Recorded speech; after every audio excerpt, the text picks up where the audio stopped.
sebagai pemenuhan tugas untuk kegiatan program kita, tapi saya juga dan teman-teman mendapat tanggung jawab moral untuk bisa tiga-tiganya ini mendapatkan ilmu yang mungkin baru tapi dipendam sendiri. Jadi memang tanpa ada tugas ini pun memang tugas saya dan juga Bu Lala dengan Pak Sandi harus memberikan informasi ini kepada Bapak Ibu. Nah, kenapa Bapak Ibu yang dipilih di sini? Ini merupakan wakil bidang keseluruhan karena kita ingin mencoba dulu dan kita pilih dulu orang-orangnya yang merupakan wakil-wakil dari beberapa unsur.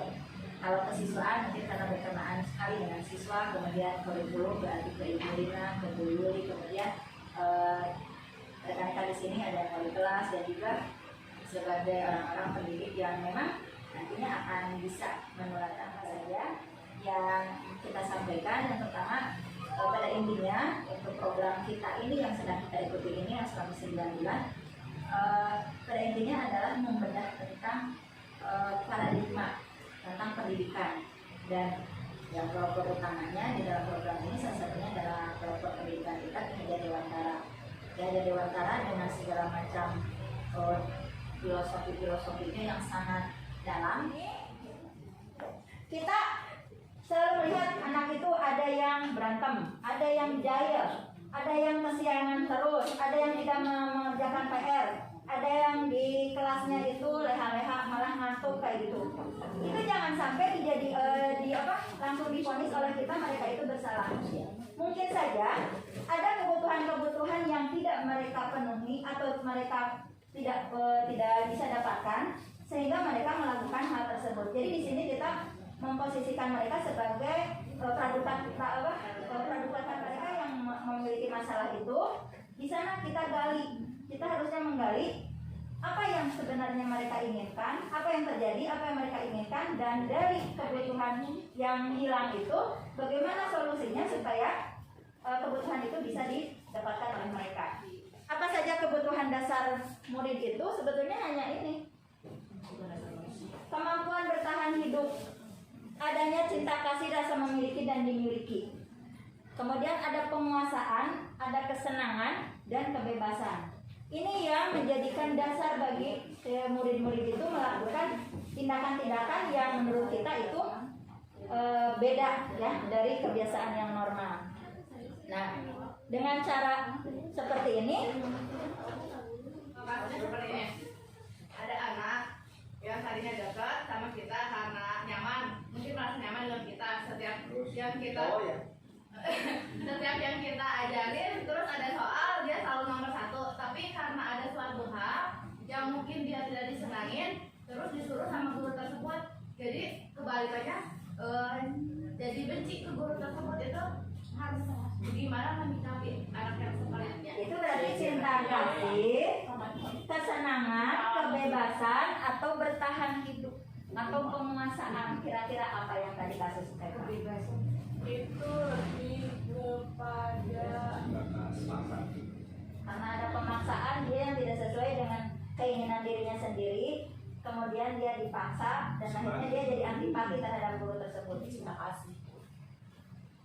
kasih Kalinya cinta dan jadi memusuhi ke gurunya. Jadi kalau ketemu teh pura-pura nggak, kalau lihat yang asalnya mungkin jadi merasa tidak semangat. Jadi jadi akhirnya hilang respect gitu ya. Jadi hilang idola, yang biasanya idolanya itu harus perfect sesuai dengan idamannya sendiri. Ya, karena ternyata dia tidak senang pada acara dangdutan itu, tiba-tiba dibuat seperti itu, akhirnya dia jadi tidak senang. Apa itu cinta kasih? Karena ada yang sesuatu yang dia tidak senang, terus merasa antipati. Iya. Jadi hilang respect. simpel bahasa mate karena kesalahan sedikit, akhirnya dia pengidolaannya hancur lah gitu. Berarti apa? Cinta kasih kayaknya ya. Tapi cinta kasih biasanya dia memperhatikan karena ada kesalahan, karena image-nya dia rusak ya. Jadi akhirnya dia kehilangan kecewaan kayak gitu. Terus kalau misalnya sisi lain yang penguasaan, ketika orang itu biasanya mengganggu orang lain, terjadi bullying kayak gitu ya. Ikut bullying kayak gitu. Berarti biasanya dia suka malak itu karena dia merasa dia harus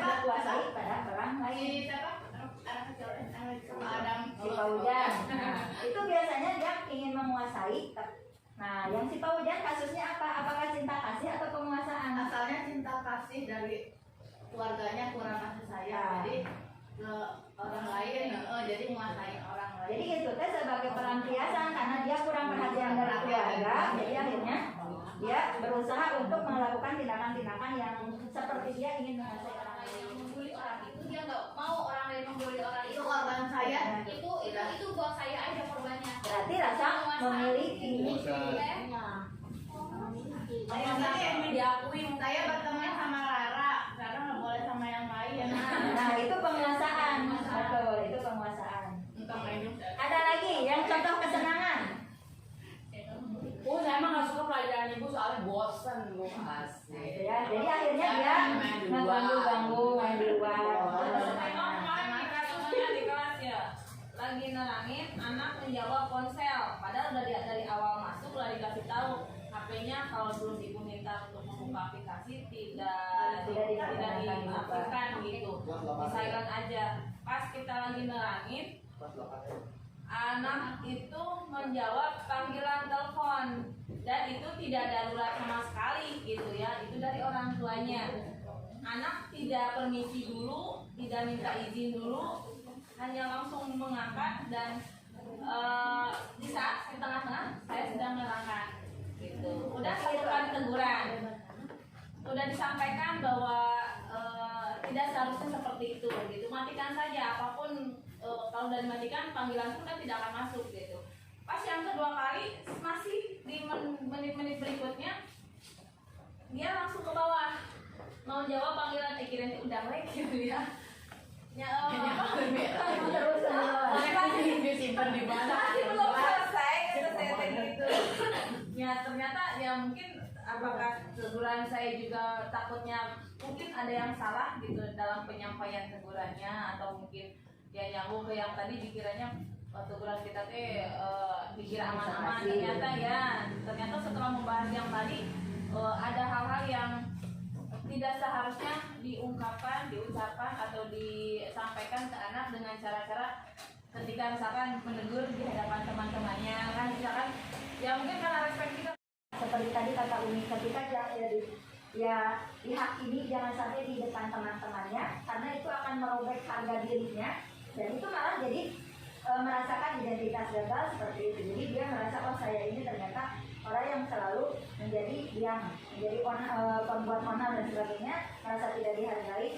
Akan lebih baik kalau misalnya orang yang berkasus itu kita ambil dan kita ajak ngomong baik-baik, dan di dalam obrolan kita itu di dalamnya kita tanya kebutuhan dasar apa yang mereka belum penuhi dan kemudian kita sama-sama untuk mengatasinya gitu. Itu apa? Kalau sebagai manajer justru kita tidak memihak tapi membuat mereka sendiri yang paham saya. Jadi kita hanya mengarahkan saja. Nanti jelasnya. Nah, di sini dari nada suara saja itu akan sudah bisa tertangkap oleh murid kita. Apa yang tersampaikan dari sebuah pesan. Kalau kata-kata itu 10% mungkin akan tertangkap.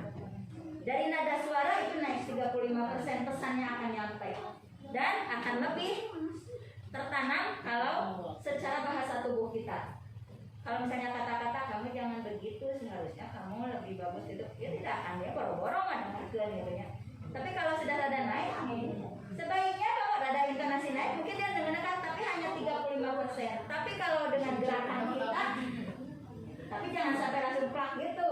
Nah, dengan adanya bahasa tubuh itu 55% itu. Jadi semuanya ini bisa mencakup berapa persen bobot pesan yang akan diterima oleh murid kita. Sekarang silakan berpasangan, Bu Siti dengan Yuli, Bu Eva dengan Sita dan sebagainya. Mari kita praktekkan dengan nada suara kita, posisi sebagai penghukum, sebagai pembuat orang lain merasa bersalah, teman atau manajer masing-masing. Bu Lala dengan Pak Mus, mau pilih sebagai apa? Silakan kita coba. Kita coba kalau kita bisa sebagai apa? Ayo, gimana caranya? Ada yang bertindak sebagai murid, ada yang bertindak sebagai guru. apa yang kamu mau? Aku murid. So, kita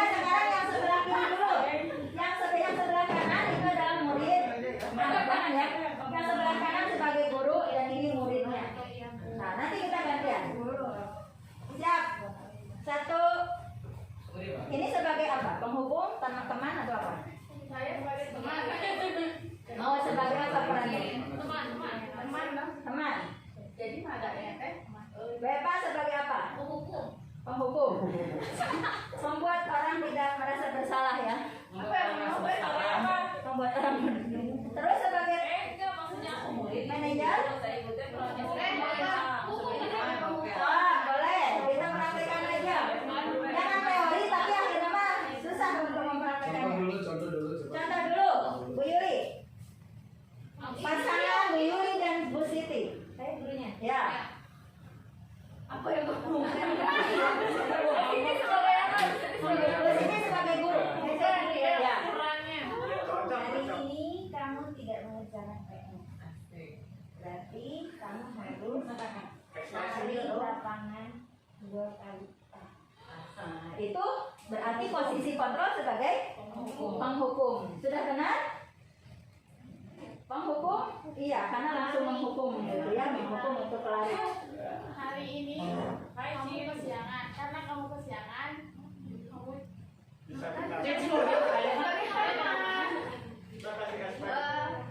PR minggu kemarin kamu nggak ngerjain.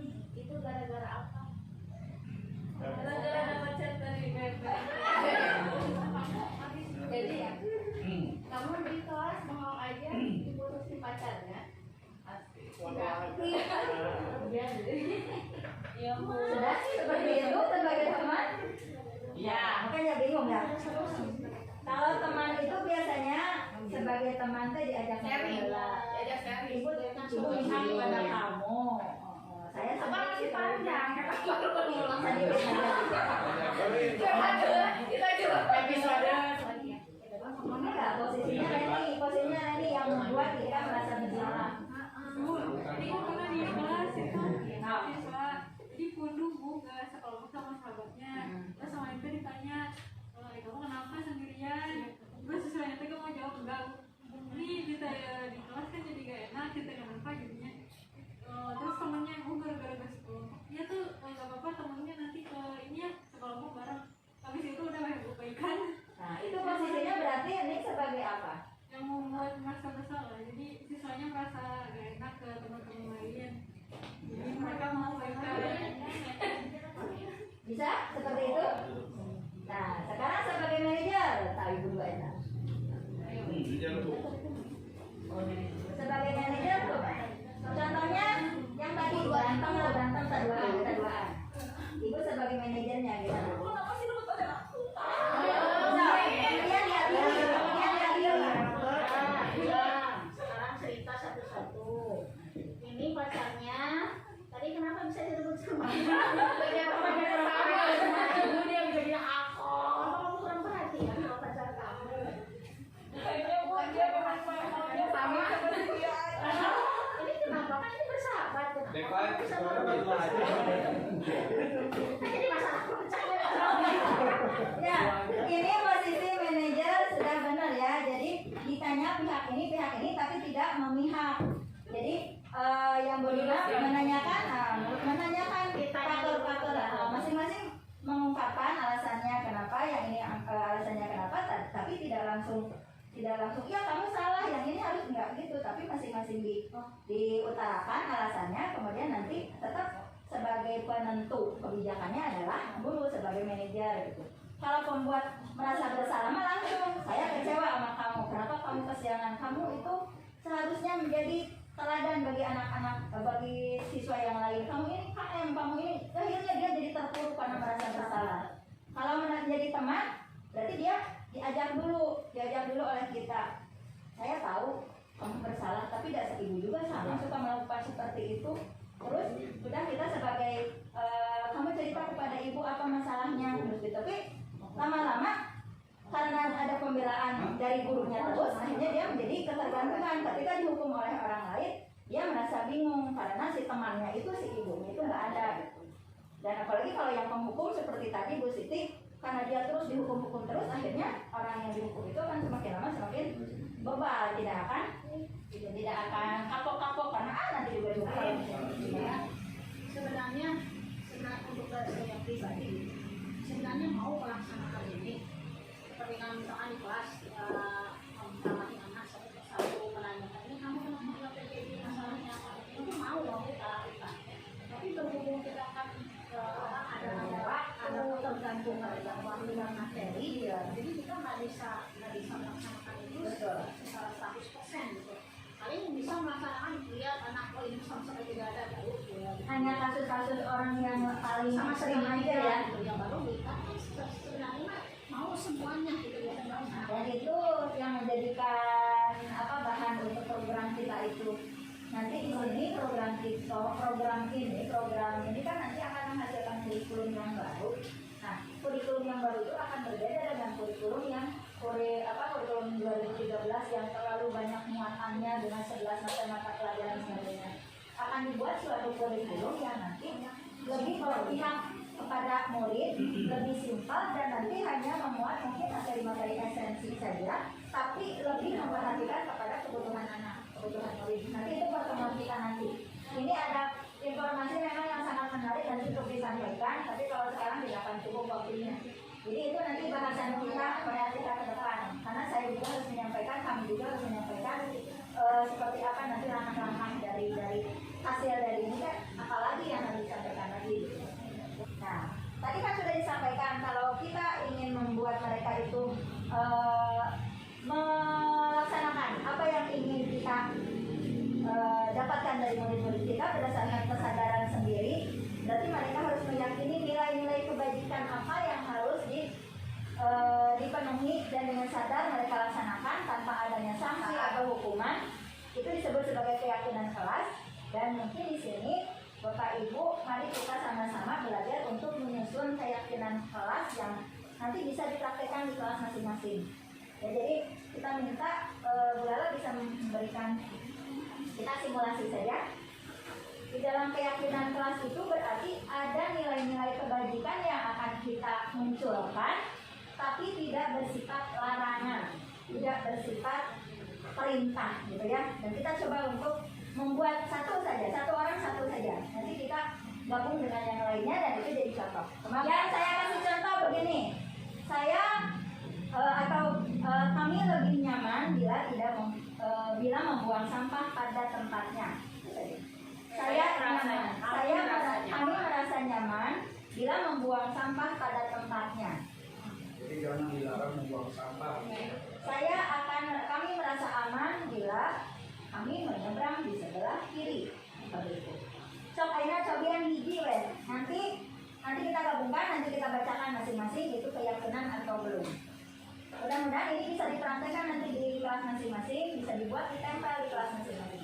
Ya, demikian uraian dari saya. Mohon maaf kalau misalnya masih banyak kekurangan. Pada intinya, mari kita sama-sama belajar, kita sama-sama untuk memperbaiki apa yang sudah kita laksanakan di kelas masing-masing.